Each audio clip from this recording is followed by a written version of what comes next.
All right, we're live.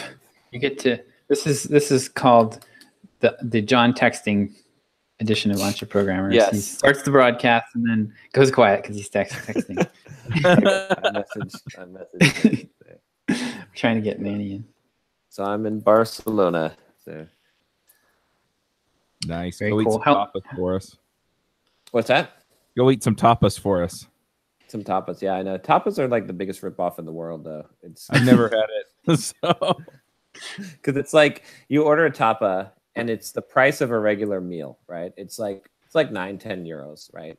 So, and then you get it, and it's like this little tiny dish, right? And then you split it with whoever you're with, and it's like you each get to bite one piece of meat. And then you're like, oh, still hungry. All right, we'll just order another tapa. So you order 6-7 tapas. I guess it comes to whatever. But and then then you gotta wait for them. Yeah, tapas is Spanish for stupid Americans. Oh, I did get the rundown on the numbers dropping. I emailed Blueberry. I said, "What the hell, guys?"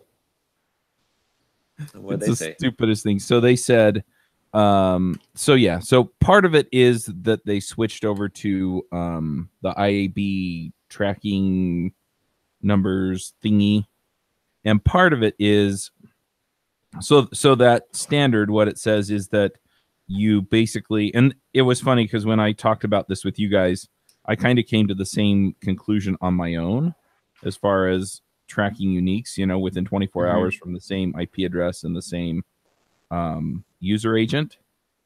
And anyway, so that's what they're doing.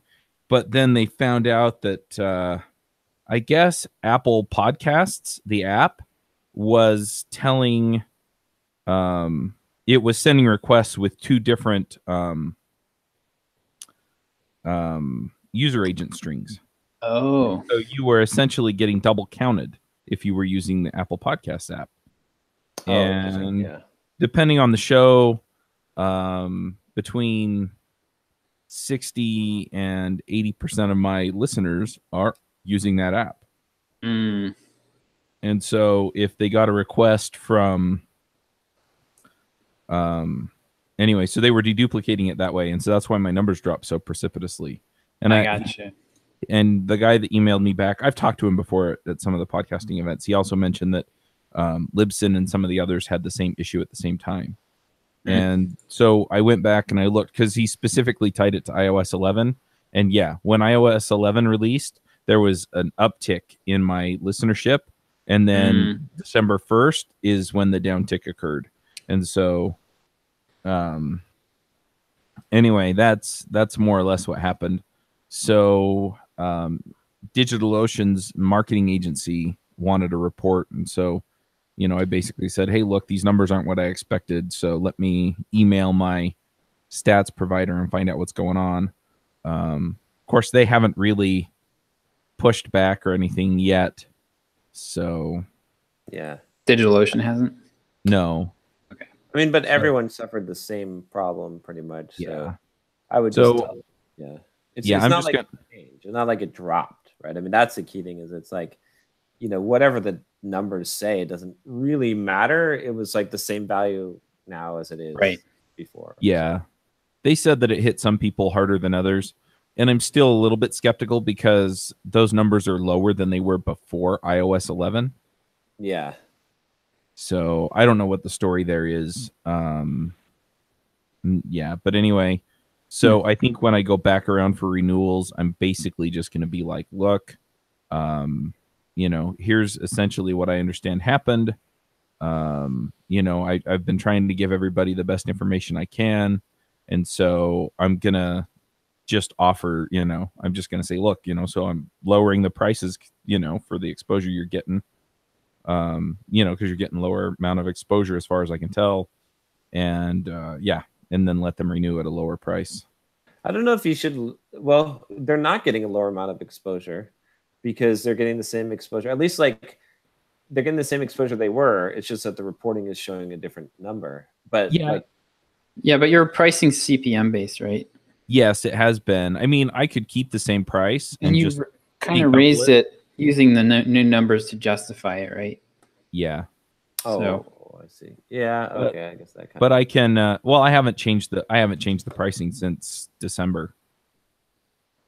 Yeah. Then I wouldn't even. I don't know. Like let's think about this for a second, because it's like I'm trying to think of a analogy of this. It's like You're telling me to go off the gold standard, is what you're telling me, right? Instead of, so I just move on to CPM if they're happy to pay for what they're getting. yeah, exactly. Like it's almost like It's it's Chuck's almost- fiat currency. This is my dilemma. This is the thing. Yeah. Chuck's fiat currency. Yeah, I'm going to build my own cryptocurrency. You can Chuck. develop you can develop your own currency just called the Chuck. There we go. We'll all pay in Chucks.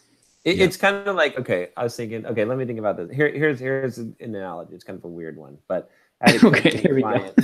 had a coaching client that I was coaching on overcoming social anxiety and talking to girls and whatnot, and he was like, he was telling This me is about going exactly like I his expected.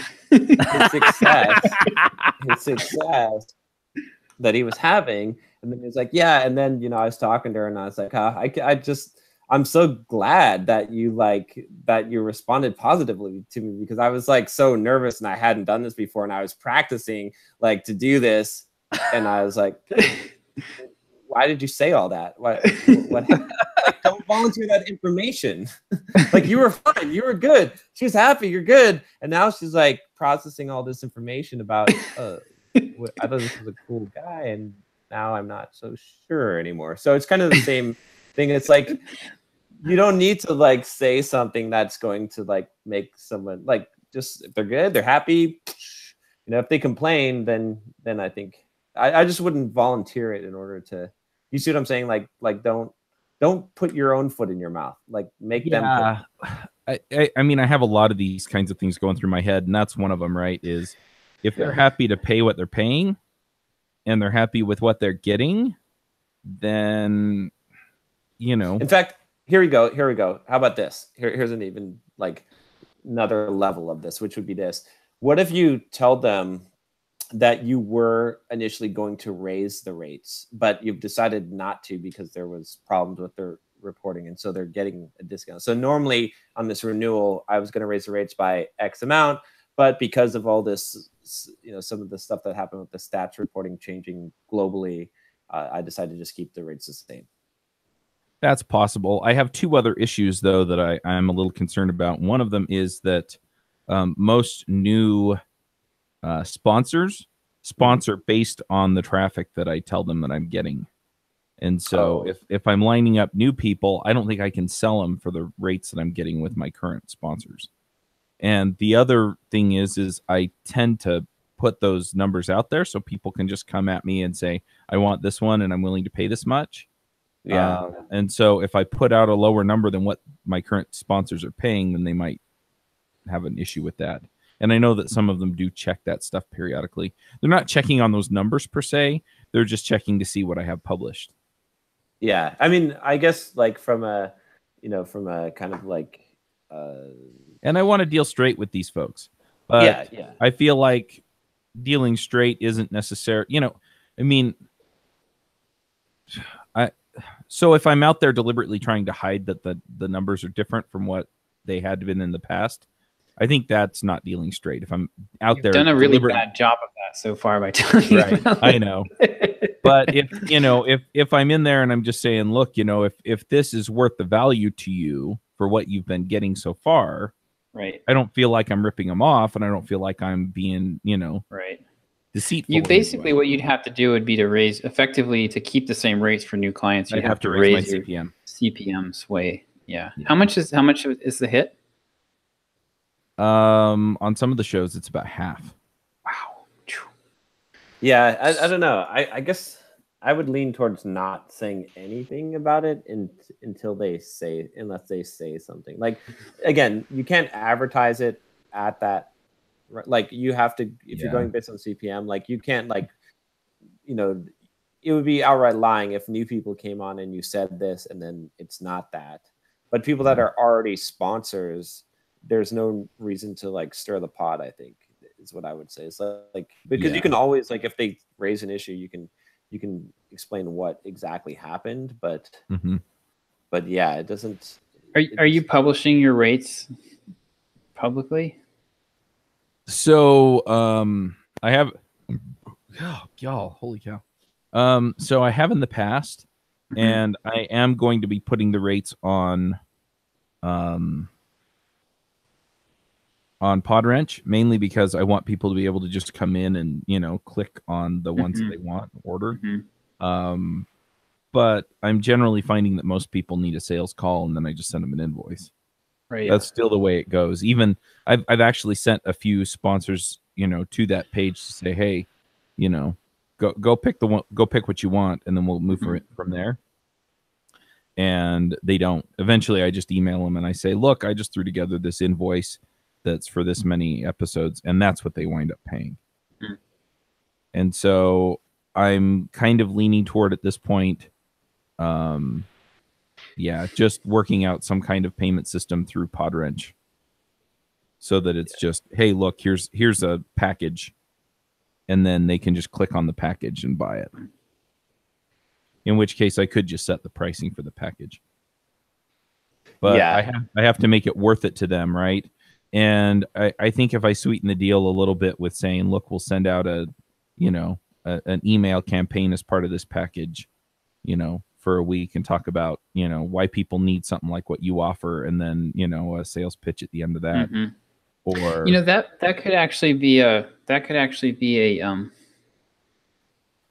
potential way to go. Like, instead of offering them a discount, what if you offered them additional value? Just even if it's just kind of a one-time thing. And I think that would help a lot with. Yeah, the other one that I've been looking at, you know, since I've kind of ramped up on the writing books and doing courses thing, is I've thought about doing like a free course on whatever their product is, right? So it's like, look, I'll do up to 2 or 3 hours showing people how to use your product. That would be extremely valuable. And then, you know, it just gets offered on my store, but people can just come pick it up for free. And I can also use it as a lead magnet. So I can turn it around and get more people on my list, which in turn also gets people to go look at their things. So it's a win-win. Yeah, I'm still kind of, as I'm thinking about it, I'm still leaning towards, like, the best thing to do is just send them an invoice and not say anything at all. Yeah, because I think if you think about that, like, okay, that comes back to that first analogy I had. It's like, just go with it. Just, like, you know what I mean? And it's like, well, if you're giving them a report, though, are you reporting with them regularly? DigitalOcean, I am. The rest of my sponsors tend to not care. Then just send them invoices. That just, like, I mean, and then if someone comes back and they're like, hey, you know, your numbers are lower, or they ask for a report, then you can get into. Otherwise, you're just creating problems where there may not be a problem at all. Even if you offer more or a discount or whatever you do, it could just, like, sometimes when you're trying to be forthcoming and honest, that's exactly why I gave you that first analogy, because I couldn't click it in my head, but now it's clear. It's like when you're trying to be super forthcoming, people think you're hiding shit. And so it's like, it's better to just not say anything at all, right? It's like, you try to be truthful, and then people are like, wait a minute, like, why are you telling me all this information, right? Because it's not in your best interest, and then they get suspicious. So it's better to, I think it's just send them invoice, and then, like, if they come back and say something, then you can, you know, do whatever. You can offer them more or offer them discount, but like 90% of them are probably not going to say anything at all. And then, you know, you just move on. And then by the time that, you know, your stats are going to keep on increasing over time. So that's true. Catch up. They are getting what they paid for. I mean, honestly, right? Yeah, so they are, because I didn't promise. Yeah, I didn't promise exposures. I just promised them. I just said, look, this is the historical data that we have so far, right? And so I'll go and I'm going to be amending that. And so, yeah, newer sponsors, because that's the other thing I found, is that most sponsors don't stick around long term. Like, they'll stick around for a year or two, and then they'll move on to something else. Though I wonder a little bit if some of that was due to them expecting having expectations based on inflated numbers, which is possible, but I don't know how likely that is. Because I mean, everybody, if that, I don't think so, because if they had any kind of data to back up their expectations, everyone's data was inflated, right? Yeah. So it wasn't just you. And the other thing about this is it's like, and this is just a good way going forward. It's like, you can't guarantee. What you can guarantee is that you will put their ad in the place that you said on the episode, right? You can't guarantee how many downloads will happen. You can show them historically what you've got for data. This is the best of your ability to record this data. And then also, you know, with that, it's like, the thing is too, it's like, okay, I could tell someone, you know, like we could say on an email list, I could have an email list of 1 million people, and I could say, I'm going to email to 1 million people, and this is what it costs you. I could have another email list that has 50,000 people on it and charge the same price and get the exact same results, right? It's like the number of downloads does not directly correspond to the actual actions, the effectiveness of the campaign. Right. It's going to be, so what those stats were is irrelevant because it didn't drastically change. Like if half your audience dropped off, that would be different, but essentially it's the same. And so what they're buying is the effectiveness. Like the stats tell them the odds of the campaign being more effective or not, but they don't ultimately determine the effectiveness. Also, it tells them how many pairs of ears they're getting in, and they're playing the odds that a certain percentage of a larger number is going to come their way. Right. Yeah. Yep. See, what you're missing here is that you don't have a way of tracking what happens on their end, because if you did, what would happen is that number would double effectively. Yeah. The percentage would double, right? If they've got 1% response and you have 10,000, if you cut that to 5,000, now you get 2% response. 2%, so what's missing in this equation for you to be able to present them an accurate picture is that it's hard to measure that result. Yeah, I've considered asking for that, but I don't even know how I'd want it or how I would process it if I got it. I mean, with Podwrench, I could conceivably like put some, give them some kind of pixel or, success token that they can put on their page, right? Some JavaScript that executes and says, okay, success, right? And then I can track the conversions. And I would, they'd get that information too. It's going to be so much type-in traffic, though. That's the problem. There's like no way. Yeah. And the problem is you're working in a commodity industry. And if you specialize, like if you that's extra work for you, but it doesn't actually increase the premium, right? Like, I mean, what I'm saying is that like they're advertising on multiple podcasts. Like if you offer a service, it's not going to increase your price because of the premium. Like someone's not going to say, okay, we pay X CPM, but we'll pay more CPM because we get better tracking. Like it's. No, I don't think that's it. But if I had the tracking and let's say they're converting at 3 or 4%, then I could conceivably increase my rate, even though I'm not giving them the upfront traffic. If that makes sense. Yeah. And so people who are looking for direct conversions, right? People who come download or buy. Okay, but if you're getting paid on conversion, you should really just do affiliate marketing as opposed to. Because that's the difference. Like the difference between affiliate marketing and advertising, it's essentially the same thing, right? It's basically exactly the same thing. The only difference is where the line is drawn. Like if you do advertising, what stage you're paying for.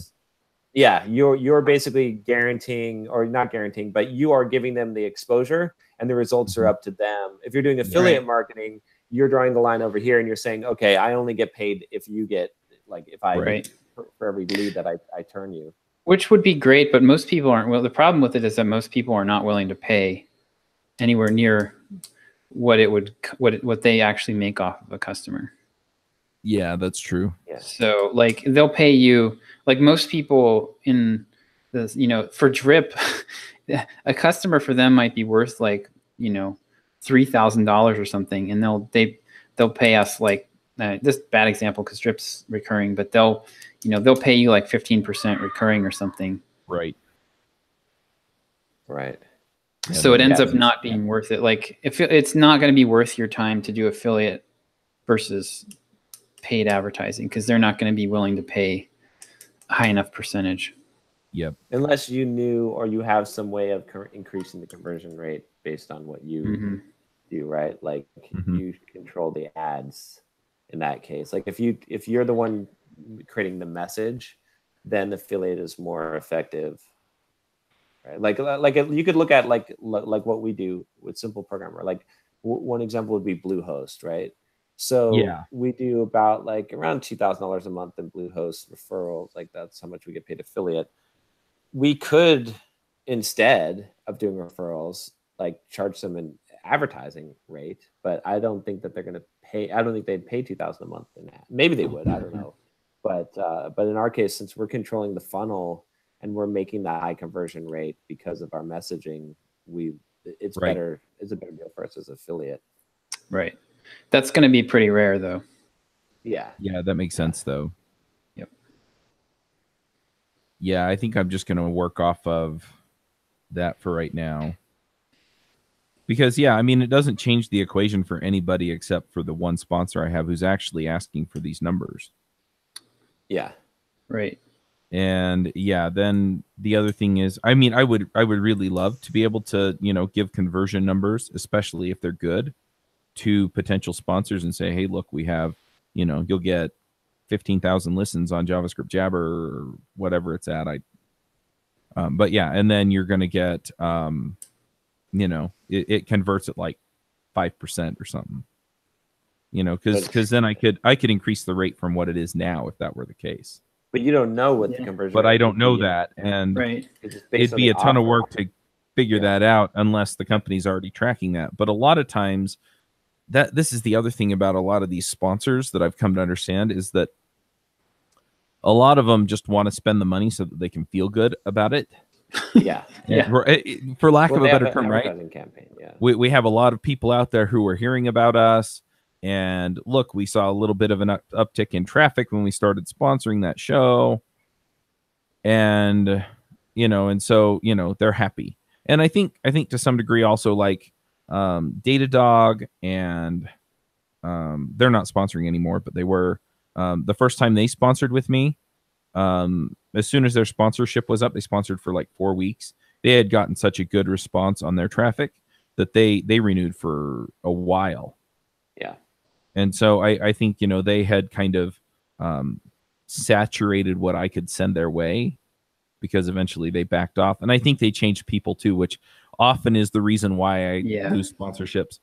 And I don't know why people roll over in some of these companies in the marketing role so often, but some of them really do go through people there. My impression is that it seems like a lot of them are pretty young. Yeah. And I think a lot of them get poached off to somewhere else. Yeah, I mean, like a lot of the people that I've dealt with seem like they're like early 20s. So yeah, but the other thing is that Kendo UI was another one. They sponsored for 6 weeks, and then my contact there, he came back to me and said, "Hey, we're ready to renew." And so I think they're getting their money's worth out of the exposure that they're paying for. And so, but I don't know. I mean, I don't know if what they're tracking or if they're tracking or, if people are telling them, hey, I heard about it on JavaScript Jabber or what. I have no idea. Yeah, I think that probably the conversion data is not really as useful, I don't think, as you think it is, because it really, really is going to depend on what they're offering. So, it like does. I've seen, so like I have sponsors now who are doing like, one of them's promoting a webinar, one of them's promoting a free trial, one of them's promoting an ebook. Well, those offers are all going to convert completely different. That's true. And they're not even remotely comparable. Like a free trial sign up might be worth $1,000 and an ebook sign up might be worth $10. So it's really not, it's not the conversion numbers. What would be useful probably would be some way to measure traffic to prove that you're delivering some traffic for them. But then I don't know that what happens to that traffic is going to be as helpful to share across sponsors as it might seem. We also live in the bubble of being direct marketers, right? Like the direct marketers track, we track conversions, right? That's like, but in the general marketing world, it's media buyers, and they're not. I'm not saying that no one tracks conversions, but like, I've when you're seen doing direct marketing, your lifeblood is conversions. Right? Everybody that I think that there's a lot, like maybe at really, really big companies like Microsoft, there's people doing but all the people that I've interacted with honestly have been like right up front asking me about ROI conversion. I mean, they seem to be, like the digital marketer crowd seems like they're pretty steeped in this now. I think it's gone that direction. Yeah. And this is also like probably the company. I don't know. Somehow I think the companies in our space might be more inclined to do that versus big consumer companies too. Well, regardless, like the bad thing to do if you own a casino is to go to your clients and say, "Are you happy with how the wages are going here?" Like if someone's dropping shitloads of money in your casino, you're just like, "Can I get you a drink?" Right? You don't ask them the question of are you, how's your bank account looking? Like, is it you feeling like you're winning here at this casino, or how's the game treating you fairly? You think it's fair? That's like, no, you're just like, would you like another drink? I'll get you another drink, sir. So that's the whole thing. Is like, you don't want to get involved in their, like, you know what I mean? If someone's going to make a bad business decision and invest in you, you just let them make that. Like, you don't want to ask that question. You don't want to ask the question of how's it going, right? Because it's a bad question. Are you talking about me? Are you talking about me seeking money on Facebook ads? Yeah. No. We could be. Message from Manny. You're not a bad decision, Manny. You're a questionable decision. I spent $8 on Facebook ads and I got a sale. This is awesome. Like 2 hours later, Facebook ads are killing my ass. I got left out of that part of the conversation. I mortgaged everything I own on Facebook ads. I end up spending $500 on Facebook ads last couple of days. You're really quiet, Manny. Yeah, let me connect to another. I'm on my phone. I'll try to get on Hangouts here on my computer. But yeah, and then I sent a warm-up email to my saw that list, and I mentioned Framework Summit for 2 reasons. One is I promised Joe that I would promote it, and the other reason was that I kind of wanted to see what the click-through rate would be if I just kind of mentioned it without hard selling it. And I've got 20% open rate in the last 24 hours, 21%, and 1.1% click-through rate. And a 0.5% unsubscribe rate. So I think I'm okay, and I think I can start emailing folks and giving them more goodies and seeing how they do. So that unsubscribe rate will go down as you do more emails. Yeah, I kind of figured, because people that's part of the process. Yeah. People who are like, he's emailing me way too much. Eventually, most, if not all of those people will go away. Well, it's part of the whole learning. That's just, you just beat them down. That's what you break their spirit. Like Ryan Dyson, digital marketer. Manny, I have unsubscribed from his stupid list so many times. John's the same. Like, I've unsubscribed probably 20 times, and I keep getting emails about traffic and conversion. Oh my God. That, you know why? What happens is the new marketing intern comes in and he's like, I've got a brilliant idea. Why don't we take everyone we've ever had on the list and bring them back and send them an email? And they're like, yep. Right. It's like, so he does it. And, I mean, fuck, Grant Cardone did that. I was every day unsubscribing to his emails, and every day I was getting emails for like 10 days after, or 20 days after the 10x stupidity that I went to like half a day off on, because John is such a fanboy of freaking Grant Cardone. Yeah. Anyway, I think I'm going to take your advice. I think what I'm going to do is I'm going to leave the pricing where it is, and I'll update the materials with the new traffic numbers. And then I'll just see, and if I can't sell it at what it's at, then I'll have to reevaluate. Yeah, because you've been selling. Yeah, I mean, like, yeah, if you get 10 no's in a row, then you'll know. Yep. Yeah. Yeah, absolutely. And then you can come back around to the same people and you can say, hey, yeah, I decided to lower the pricing. Yep. You know? So. Yeah, exactly. So. Yeah, you got to get used to like email. Like email is one thing. I see everyone do the same thing. Every guy who starts is so apprehensive about emailing. I was in the same boat. Every time it's the same story. I can't believe like I did that, and I can't believe everyone goes through the same like song. I'm like, oh man. Well, I've talked to enough people on the email front to know that it's pretty normal. Like once you warm a list back up, you're just gonna hit a certain amount of unsubscribes. So yeah, but not only that, like the bigger thing is like people should have been emailing long time ago. Like you should have been emailing long time ago. Yes. I should have been emailing long time before I started emailing. Yeah. People are just so like I was so scared of emailing for a long time. Oh, people will do this.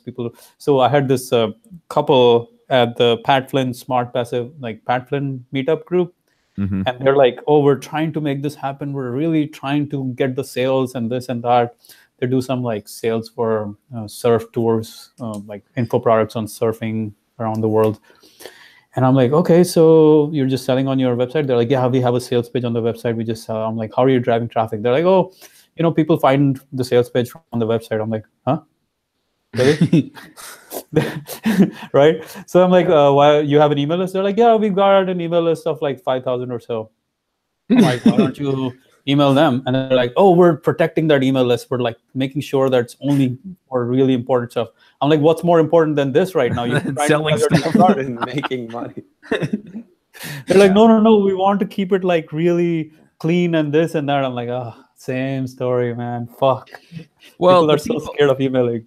Well, and that's the thing is I've talked to enough people that have successfully run email campaigns to know that if you're gonna offend somebody by sending emails to the list, those people are gonna unsubscribe. Those are probably not the people who are gonna buy anyway. Yeah. And so there's no value in paying for having them on the list because you do pay per subscriber. Even if it's tiered, you're still paying more or less per subscriber. It goes beyond that. The bigger challenge is that they are affecting your deliverability, your open rates, and all that stuff as well. Yep. So the sooner they get out of there, the better it is for you. Yep. Then you have a cleaner list. So, yesterday I was talking to this guy, Jason Hartman. I don't know if you've heard him. Like he's a big time real estate investor guy.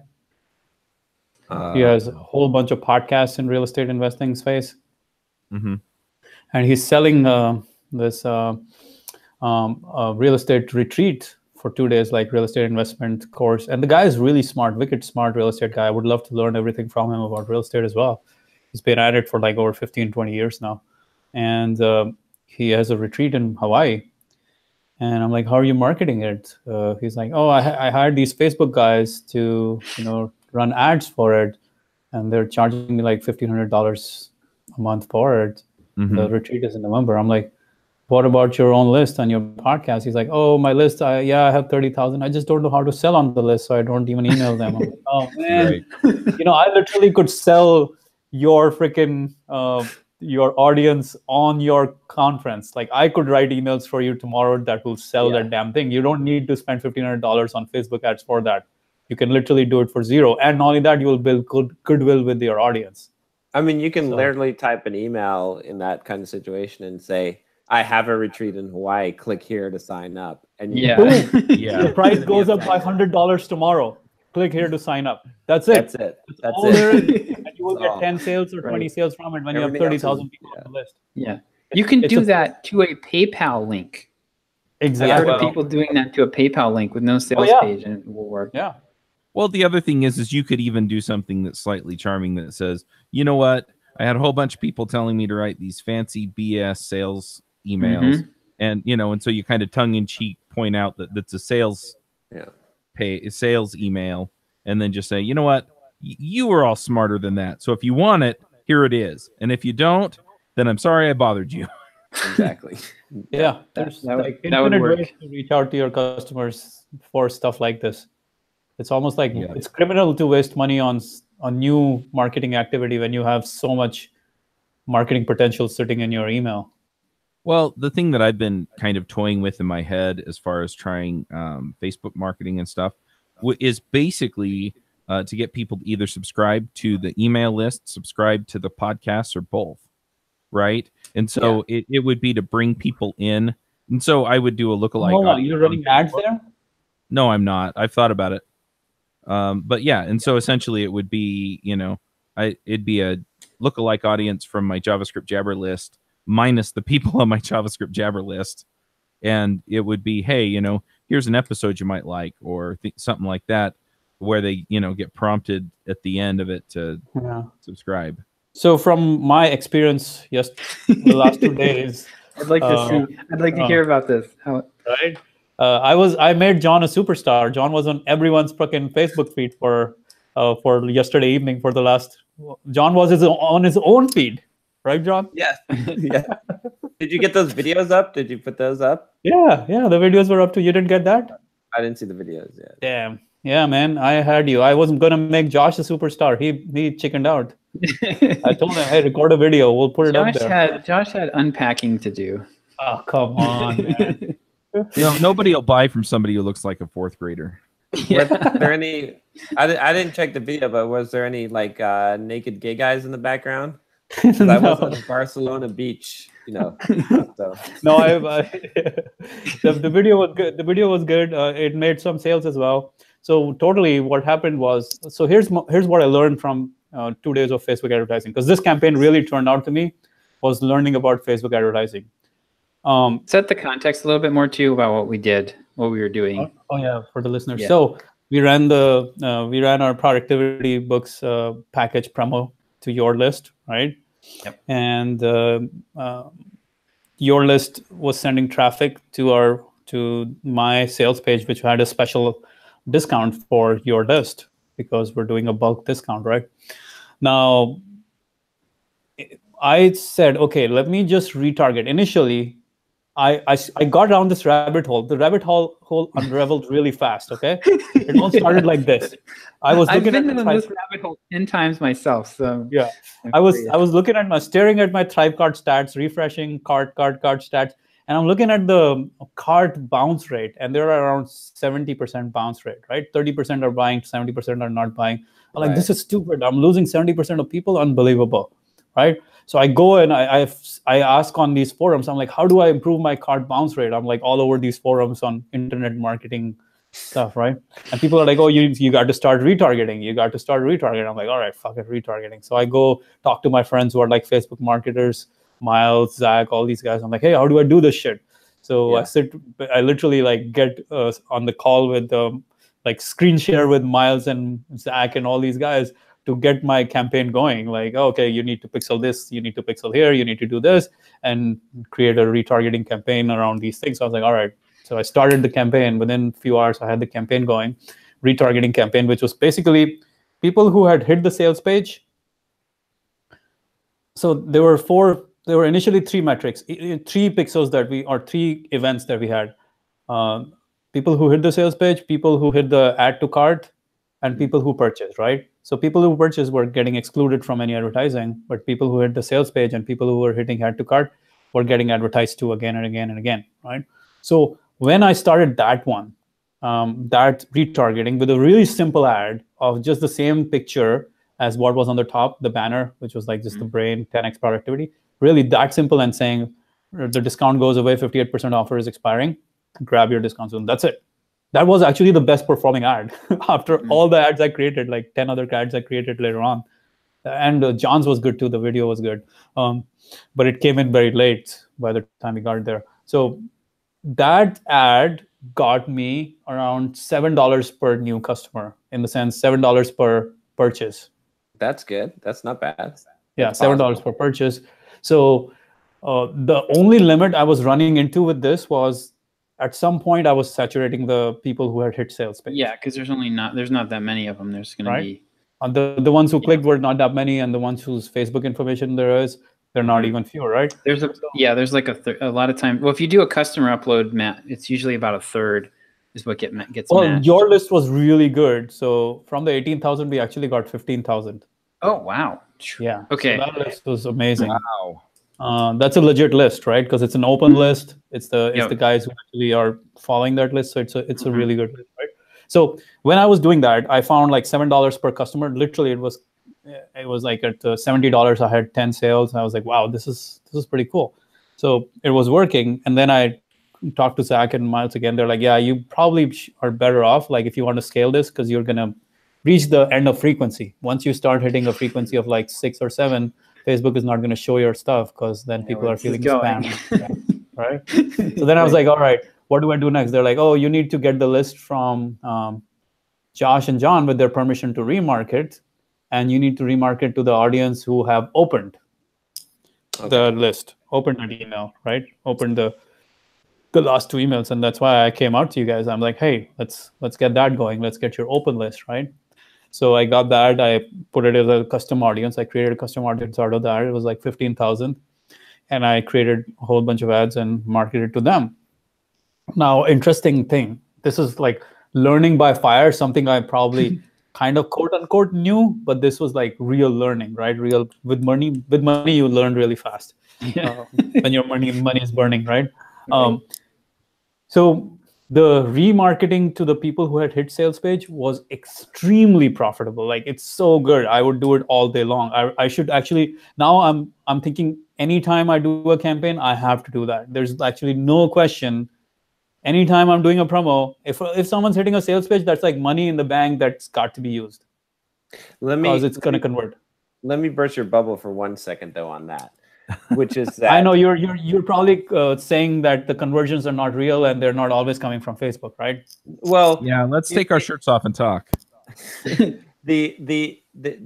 thing that you can never really tell about that was, would those people have eventually, like, they've visited the cart, would they have come back, gone to the cart later, and bought anyway? Because there's a certain percentage of them that, or in the next email, they would have bought. Yeah. So I was talking to Miles about it, and Miles was saying, well, what you're talking about is called the attribution problem. And scientists have been working on this attribution problem for years now. There's no real good answer to it. You just got to do it. If you feel that you are even returning break even at that point, you should do it, because you're going to gain customers. And I would agree. I would agree with that. Yeah. So, at $7 for a sale, you're making $15 to $25 off of each of those sales. So even if you picked up 1 in 3, even if 1 in 3 wouldn't have bought, you're breaking even.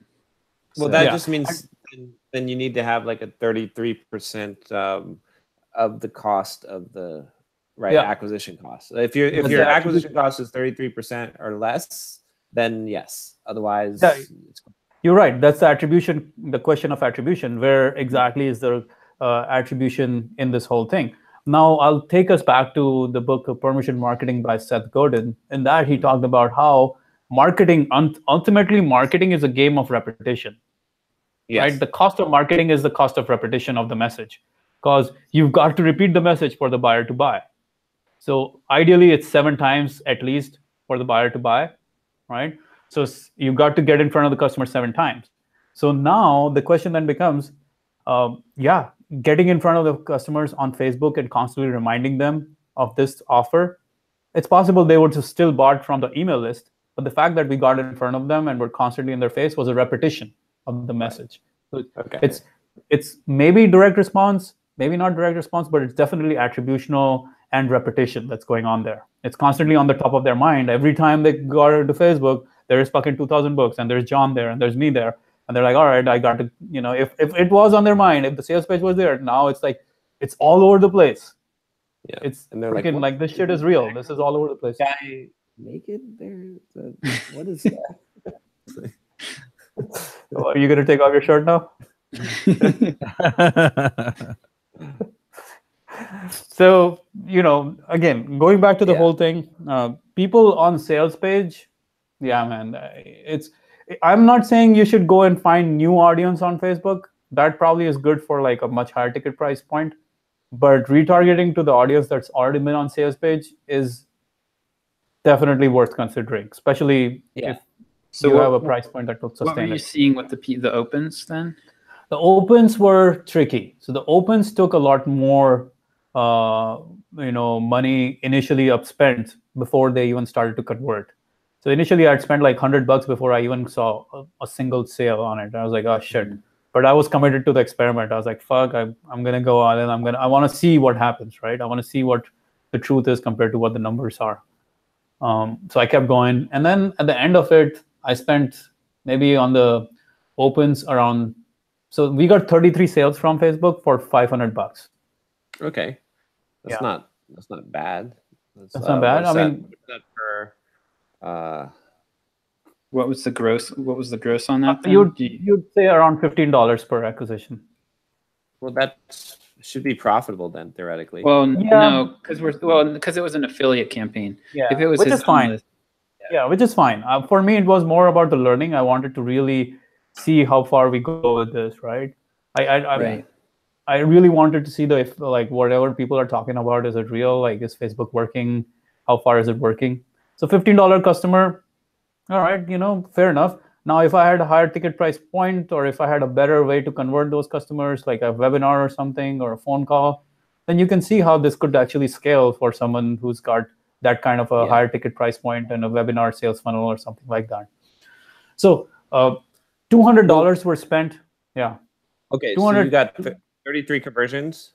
Yeah, $200 were spent on remarketing to those who came to the sales page. I literally could not spend more. I had put the limit at 500, and Facebook just could not spend the money. How many of those sales came from the remarketing?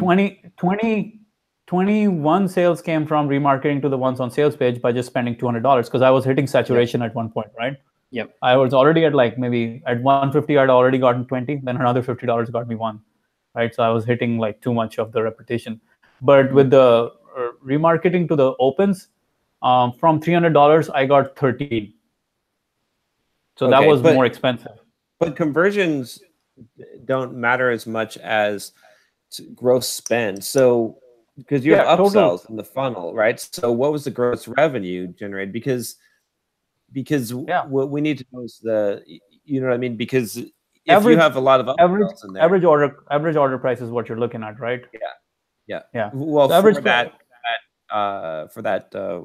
that group. No, we got to give it to everyone at that point. We cannot attribute it to that group. Oh, I mean, you could have different behaviors from the Facebook. Yeah, you could have people that only buy the front end offer but don't buy the upsells. You can't assume that they would buy the upsells. These numbers are so statistically insignificant, it would be hard to make that distinction here. But I would just go with our average cart was 29 plus 25%, I would say, around maybe $37, $38. That's about what I see with upsells. Usually it's about a 25% bump. Yeah. The bump actually that makes that profitable. Then the Facebook campaign was profitable for sure, even with the affiliate deal. Yeah. That was all remarketing, really, technically. And that's what what Zach was saying was that you remember Zach, John? Yeah. Yep. Austin. Yeah. Zach was saying that for any kind of business, remarketing is almost like a free money thing. Anything when it comes to acquiring new customers, that's when you have to really evaluate if it is really worth your time or not, if your offer really lines up for that kind of thing. But remarketing has insane kind of the profits on remarketing or the returns on remarketing are so much higher than anything else in terms of running ads. So the safe thing to do then would be just to remarket to cart abandons, not to opens. Because if you just to remarket to the sales page visitors. Oh, okay. That is really high conversion. Really high conversion. I wouldn't go any granular than that.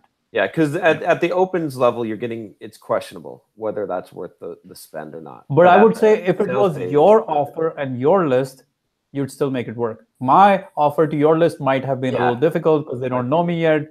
They have no idea what this picture is about, who this guy is. But if you had your own offer and your own opens, I think you could still increase the conversions. You could get a lot of sales out of it.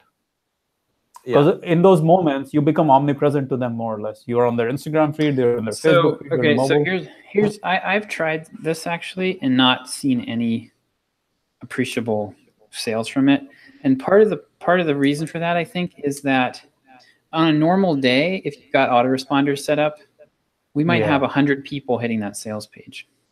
Yeah. And you have to. The thing about remarketing is that there's a half-life to it. and after a couple days, like after 2-3 days, it goes to almost zero. Yeah. So like for me to remarket to 10 steps to learn anything quickly people, that's like, I'm only hitting about 300 or 400, 500 people at a time. And, maybe we pick up a couple sales, but I tried it on both Google and Facebook at one point, and just, it was the volume. I guess the volume just wasn't there. Yeah. In this case, because we had a timed sale, it was easier to do this, right? It's easier to sell. So if you have a timed sale, I think this would be really effective, because you have the urgency, you have the triggers, everything is there. Yep. Other one I would still have to experiment with. But if you're doing an offer next time on email with someone, you can tell them that you got to run, Facebook ads to this offer, or you guys can do yourself, depending on how comfortable you feel with that offer and conversions, right? Something like what were you doing last time around? The ones that were really interview cake.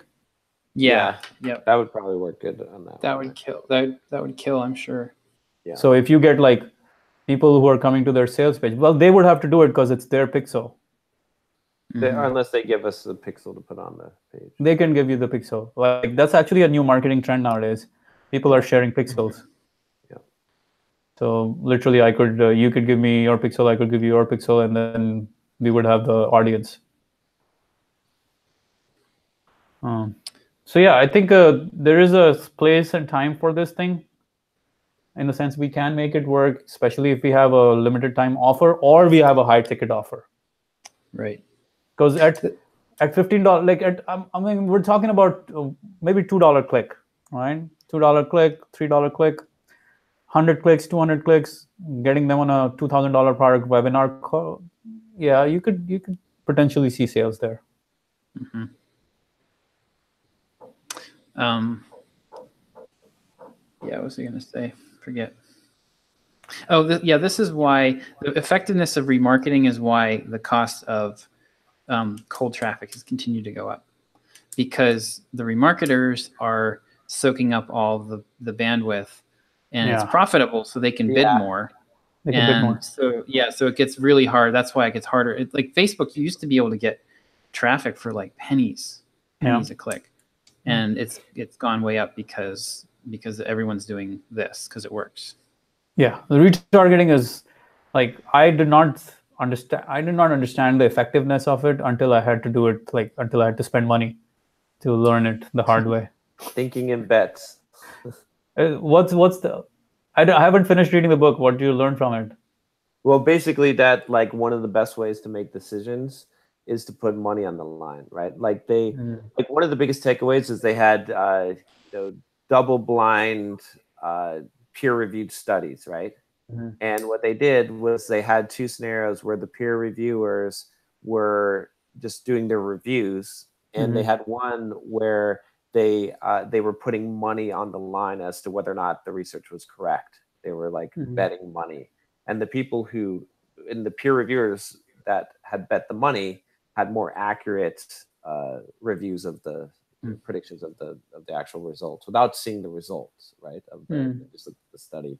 So basically, like, and a lot of companies are doing it now too, where it's like essentially the idea is that like if you bet money on it, then you're going to more accurately assess it. You're going to overcome a lot of your confirmation bias, right? So if I do something and I'm like, oh, I just got unlucky or whatever, but then if you say, well, if you are you willing to bet money that you just got unlucky, right? Then you're going to actually carefully review what you do and have less bias. So putting money on the line, which is kind of interesting. I was thinking about that. It was like maybe when we test stuff out, we should like make small bets and say like even within this group and say like a sealed envelope prediction, say of what do you think a campaign is going to do?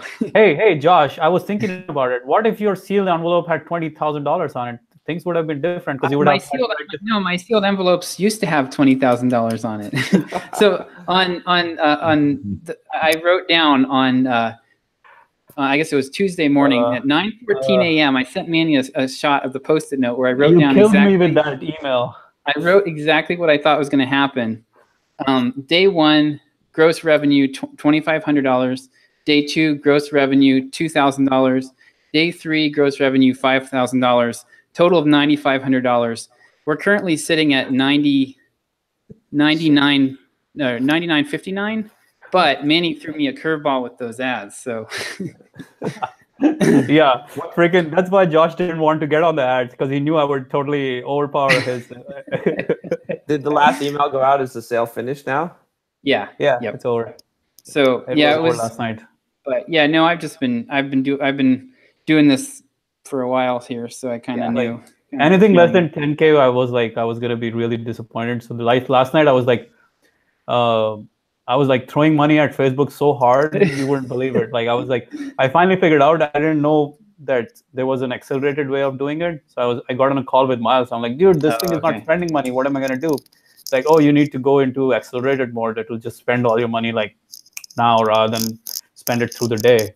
I put it in accelerated mode. Even then, I couldn't spend the damn money because I was like, I got to get to 10K. We'll tick over 10K here. We're really close. We're like only about $41 away. So we'll hit. This is a whole whole discussion. I don't mean to open a huge can of worms here, but you know where I'm seeing marketing going more than anything else, and even platforms and people moving to off of YouTube, is Instagram. Instagram is huge right now. It's like so much, and the thing is, you can buy within Instagram, right? Like you can just I've bought stuff directly where you just click right in Instagram, and it already has your credit card information. You just buy with a few clicks. So I think that may be like the platform of the future. And so many people are on Instagram and constantly checking Instagram. Like Instagram has definitely, I'd say that it's dethroning Facebook as far as it does the time that people spend on it. Facebook has lost a significant amount of traffic. I was reading an article. They've lost like 20% of their traffic over the last couple of years. It's like at a staggering amount. They're actually in danger of, they were the number 3 or the number 2 site on the internet, I think, behind Google, and they're slipping. They're going to be behind YouTube, and they're like, so I'd love to see Facebook. And you know what I think the key is too? But then you don't want Google to own everything either, because Google can I really don't. I think what's happening too is that like people are sick of going on Facebook and seeing political bullshit. Like, right? It's like everyone posts stupid political stuff now. And if you go to Instagram, there's none of that, or very little of it. Yeah, it's like pictures, like it's so. Yeah, so I've been beefing up on Instagram on the Bulldog Mindset Instagram account, and I've been seeing like it's amazing the engagement rate. Like, you know, I've only got like 200 and something followers on there right now, but if I post a picture, like 100 people view it, or you know, like 50 people like it. So that's that's insane engagement. And Instagram might be the biggest business steal of the century. Yeah. Because Mark Zuckerberg bought it for like $1 billion. And today, Instagram could have been bigger than Facebook. Like, that's how big it is getting. Yeah. Those fuckers didn't have the vision that he had. No. Chickened out. But then you can't really say that. Because, you can't take really $1 blame billion them. payday. Because, you know, the Google guys, Sergey Brin and Larry Page, were ready to sell Google to Yahoo for $1 million, and Yahoo declined. So yeah. Those little bitches. Yeah. Those guys whose platform we're sitting on right now, talking for free. So the other interesting thing that happened with this campaign, we drove 4,357 clicks, so like almost 4,400 clicks, and almost all of them came from one email. So the first email that I sent out only got maybe around 500 clicks, or maybe 600 to 800. And I think I think it was around 500. And but the average, or the EPC was like $4, right? So then the next day I sent out an email, and the subject line was "The book that changed my career." and it was a short story, a before and after of my life before I discovered Getting Things Done by David Allen. Like this book literally changed my life in about 2008. And, but at the end of the email, I described my life before and after. I did not reveal the name of the book. So good. So good. I said the book, I'll give you 2 clues. I said the book, gave rise to a very famous acronym that you've probably heard. And the book is included in this list of books that Manny has summarized here. Okay. We got like that email drove like almost 3,000 clicks. Yeah. It was insane. Yeah. It was, the curiosity factor was insane, but the click through Manny was kind of freaking out because the EPC on that email was more like $1. Yeah. It was like, cause it was curious, but those were people that we could remarket to. So it was like, it got people to think about, it got people to look at the sales page who wouldn't have considered it normally. So I think it was a win, but that's where, like we've talked about the EPC thing, and that's where it gets kind of flaky. Like if we were to rerun this campaign with the same emails, we could kind of, we can compare, but you can really, really change that number with I agree. One email. But I think the third email, what happened was I kind of freaked out about third email because it didn't perform as well as the last few third emails. Yeah. But also, here's my thinking on that email, and you can correct me if I'm wrong. Okay. You open the loop on the Pareto, like on the Pomodoros. Yeah. You closed the whole loop, and then you made a very subtle transition into, hey, by the way, check out this product. What would have been, I don't know how you could have done it, but it would have been like, see, this is just one of the 250 strategies that are out there, or one of the greatest, but there are so many others, like depending on what situation you're in. Like there was something about it that when I read the email, I was like, okay, I don't need to do anything more. I should just go and do 10 Pomodoros, literally. Like when I was looking at it, I was like, hey, Josh has given me the blueprint. I don't need to go buy this course right now. Like Josh has told me the answer. That is true. That is the danger that is the difficult thing about doing content emails versus just pitch. And I will say that if you'd had the Pomodoro, I could have coordinated that with you and made you put the Pomodoro book in there. Yeah. And then I could have done, because that's what I was able to do with the GTD book. Yeah. But that the morning of the last day is never does anything. Okay. So I wasn't surprised at all. On the last day, all the sales come at the end. Yeah. Which is why, like, I'm kind of going back to where I might just compress it back down to 2 days again, because I don't really think this. I've done a couple now where I stretched it out, and I don't really think that stretching it out really helps much at all. Like it's just because you get fewer sales spread out over. But here's what I would say now: with Facebook in the back, I would actually do it for stretched out period, because now it gives you the time to get Facebook in the door. Potentially, really build that momentum in their head, like this thing is all over. So I think if we do a really smart remarketing campaign with Facebook while we do this email promotion, like more like thought out in the sense, okay, we're going to do these curiosity things and this and that, then I think it would work. I think it would work even longer, like a 4-day where just one email a day, and on the last day you only send email at the before closing or something, but you're constantly remarketing on Facebook. It might be pretty powerful as well. Well, it's all about the number of clicks you can drive, because that's the limit on how many people you can remarket to. So, see, the other thing I'd be interested in A/B testing, like sending to one half double the emails, right? Like what would happen? Like we've never found the diminishing point of returns on email yet, so it'd be kind of interesting. At some point, we should test send. I've done 7 before. Yeah. Especially sending to the opens, sending more than 1 to the opens. Like if you send 4 to everyone, maybe 5 to the opens because they are interested, or 5 to the clicks. The clicks should definitely get it, man. The clicks should get at least 1 or 2 extra emails. I would just send it to everyone, like just because you're going to get more opens and you're going to get more clicks. I mean, one of the things I always think about is I signed up for this stupid like groceries, like meat store, right? Like they put me on their email list, and every day they send the same fucking email with this flyer, right? Every day, right? Same email, same shit is on sale. Like maybe there's like a slight variation on it. And like 90% of the time I wouldn't open the email, and I wouldn't unsubscribe from the list either. But every once in a while I'd be like, hey, I need some meat. And I just click it and buy something, right? And so I don't know, like when you think of it from the sender, you're like, it's so focused, like as if they care about you, right? Like when we're sending emails, we're like, oh, we sent them an email. They know we sent them an email, right? But from the consumer viewpoint, they're like, they might not even notice. They might not even care. Like, but so that's why I say, like, you know, I think the repetition part you're hitting on is really crucial there. There's a very interesting, I was at War Room a few weeks ago, and Perry Marshall, you guys know Perry, right?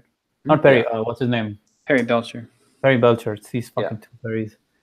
Perry Belcher is way more funny. So he was talking about how he bites his nails, right?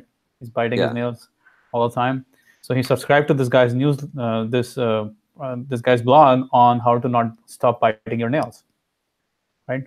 So the guy, every Monday, at the same time, there is an automatic email that comes, still biting your nails?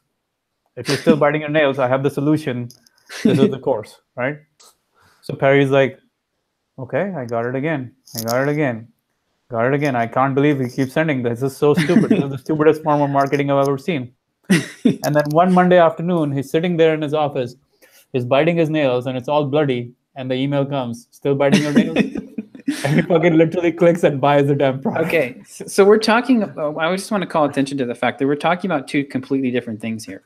Yeah. We are talking about spacing promotions out over time versus intensity.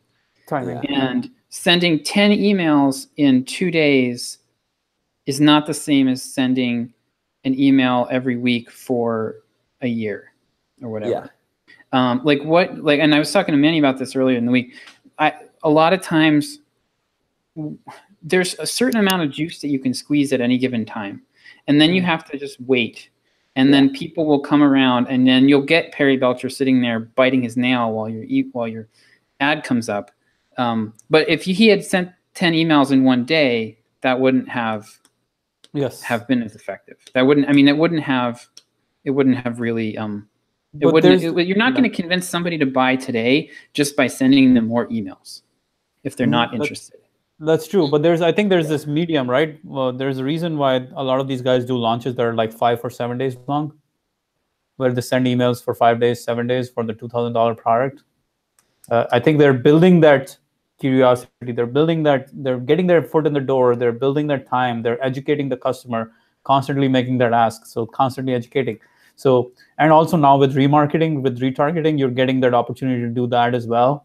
So, repetition over 5 days, what John is saying, like sending more emails over a 5-day period rather than compressing it over 2 days, because 2 days is not enough time. So I'm more along the side of John here, like saying instead of shortening the campaign, you make it a longer campaign, an email that allows you to like just chew on it and not think about it. But then on the back end, you're constantly being allowed to remarket now.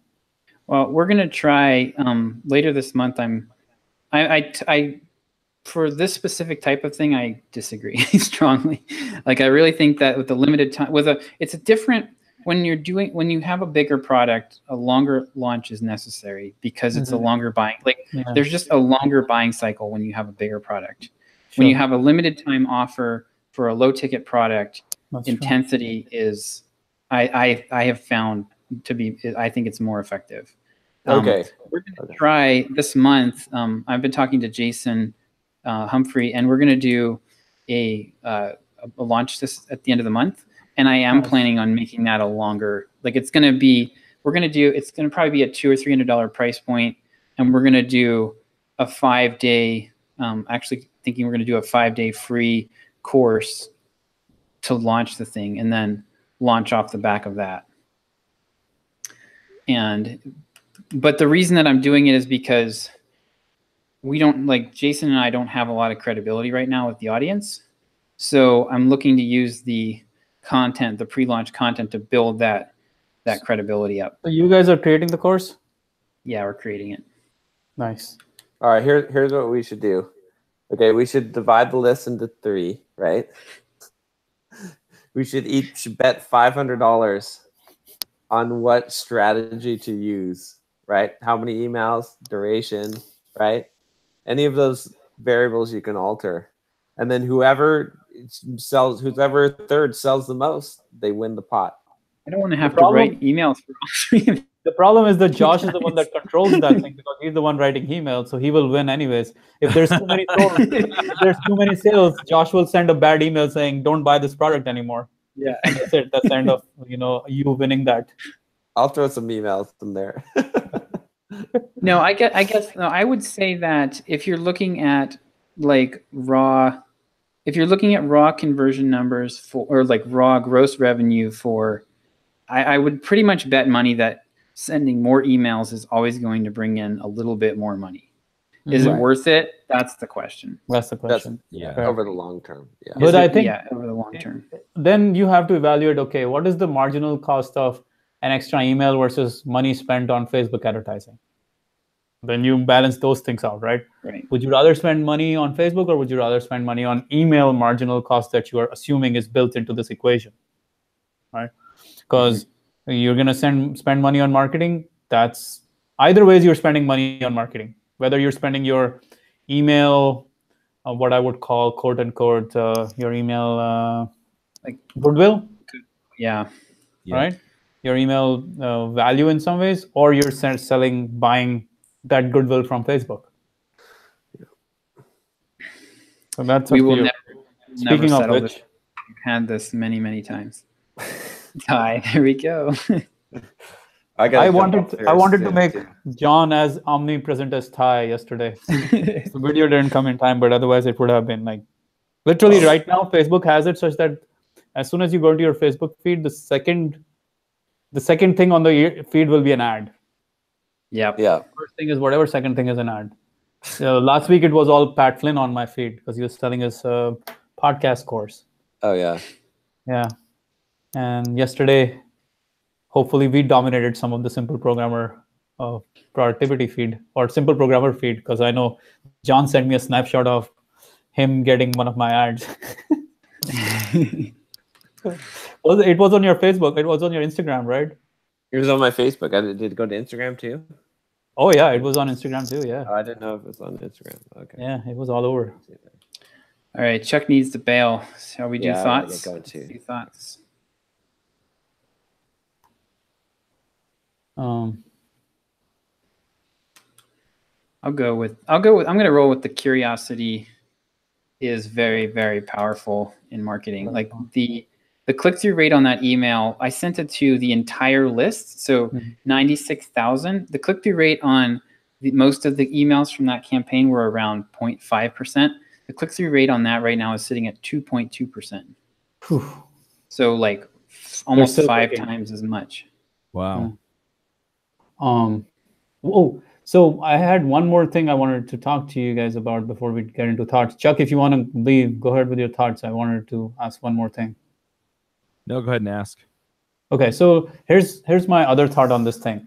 Is it possible to do a campaign where you say, okay, you send out an email, you say the offer is like, we're going to evaluate if we're going to continue doing this offer again tomorrow.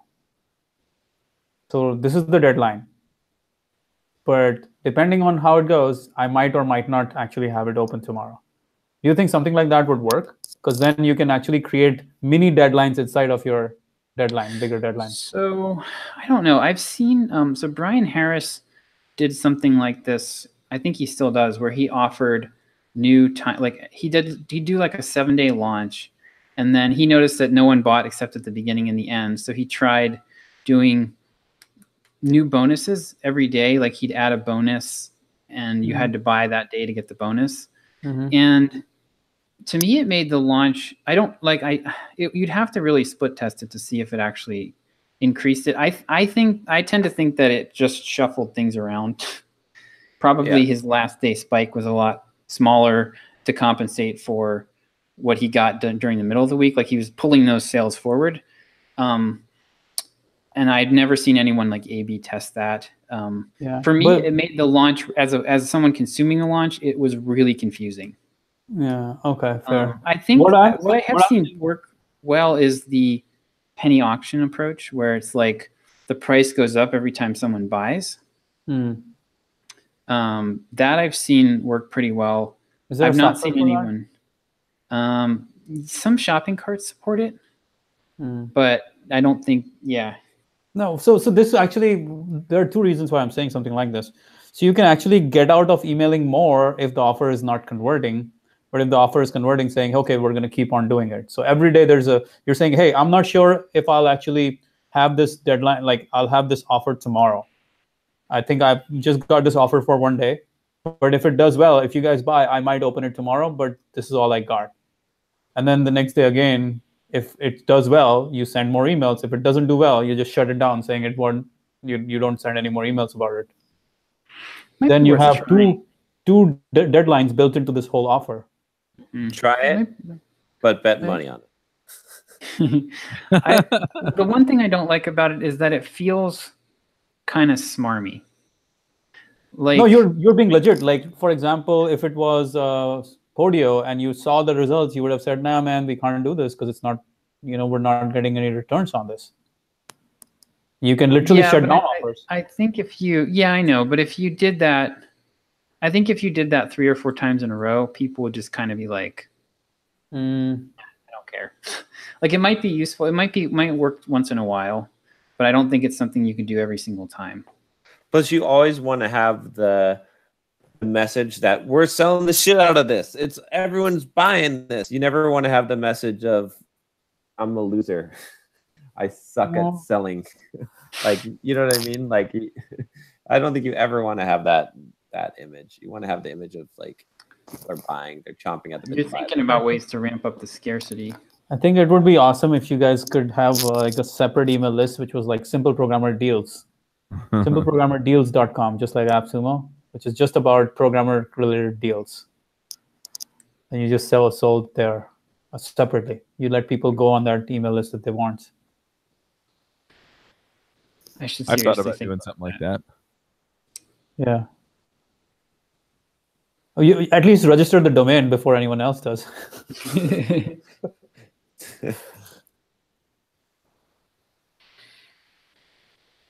All right. Because your list is so big now, I'm sure there are some people who just want those offers and they're good with that, or those deals. Yeah, I don't know. For me, your idea sounds like, hey, look, this sale ends today unless it doesn't. Well, yeah, and that's fine too, because if you're interested in it, you will buy, because you don't want to wait for tomorrow. If it's not there, then you're screwed. Well, then why not just end it that day? Because if there's interest, if the sale went well, then I'm going to open it for more people. Maybe. Hey, it's just, another way to market, figuring out ways to market. That's all. Because urgency is the ultimate sales tool in our arsenal. Well, and to be perfectly honest, I think I've proven to myself over and over again that what I think will happen and what will happen don't always coincide. So you may want to just try it and see what happens. That's what we're saying, right? It's a test. It's not something that we know for sure. Marketing is all testing. There's no way we would know until we test the fuck out of it to know if it really works. But I get the point of like, then pretty soon the list will be like, are you serious? You're doing this every time to me now? But then the list will always be like, there will be times when you will shut it off and the list will be like, hey, this is real. They won't notice anything. See, that's the thing. They won't notice because you won't send any emails. Yeah. Right? Like, they just won't notice that it happened. That's what's... Yeah, like, it's just in the email somewhere it says, hey, by the way, I'm not sure if the deal will be on tomorrow because I want to see if you guys really care, if you're really interested. The deal is only for today. If it's good, then I'll open it. I'll talk to Manny and we'll open it tomorrow as well. But right now it's just Monday. Actually, so that way, okay, I can make your thing work. This is how it works. Okay. Why are you laughing? He hasn't even started. John's gonna fix it. First day of the deal goes like this. This is it. This is the price. It's 25% discount or whatever it is, 10% off, right? Blah blah blah. Tomorrow, if enough people buy today, everyone who buys today will get an additional 10% off tomorrow. Get refunded, right? Ooh. If enough people buy today. So no, if you just say if you buy today, you will get 10% off tomorrow. That itself is enough for people to get on the bandwagon because it's urgency. Yeah. If enough people buy. No, not enough. If people buy today, whoever buys today will get 10% off. Why are you saying enough? Because then the next day the sale will either go on, right? And It's just got more confusing. The first day. No, but the guy doesn't know. He doesn't care if other people buy, but he does care the fact that he bought. If he bought and he gets a 10% off, he's gonna buy. My head is hurting. But he'll get an additional 10% off. No. All right, I have a new thought for the week, and that is confusion is the death of the sale. Yes. Just send one email that says "buy my shit" and send that email 10 times. Well, if you're gonna biting your nails, have you still not bought my thing?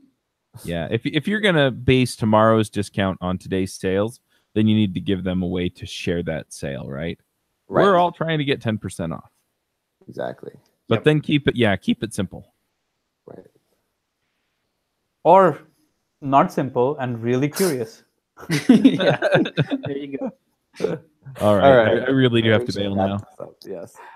Okay. Okay, I'll give my thought. My thought is content is king. As I've been trying to beef up my Instagram account, I've been posting 2 Instagram posts per day, and with a fairly lengthy message on there. And as I've been looking on Instagram and just in general, right? If you look at the top media players today, it's probably Gary Vaynerchuk, it's Grant Cardone, Dan Lok just started popping up everywhere, right? If you look at these guys, the thing that they have all in common is that they content. They're posting like 4 or 5 pieces of content on their Medium per day. And when I looked at YouTube stats, when I was posting more videos per day, it just was more increase in traffic. So it just, as much as it's like the content grind, like the more content that you produce, the better off that you end up being. It's like you can't make an argument. You can never overproduce content. I guess that's the argument that I would make. So.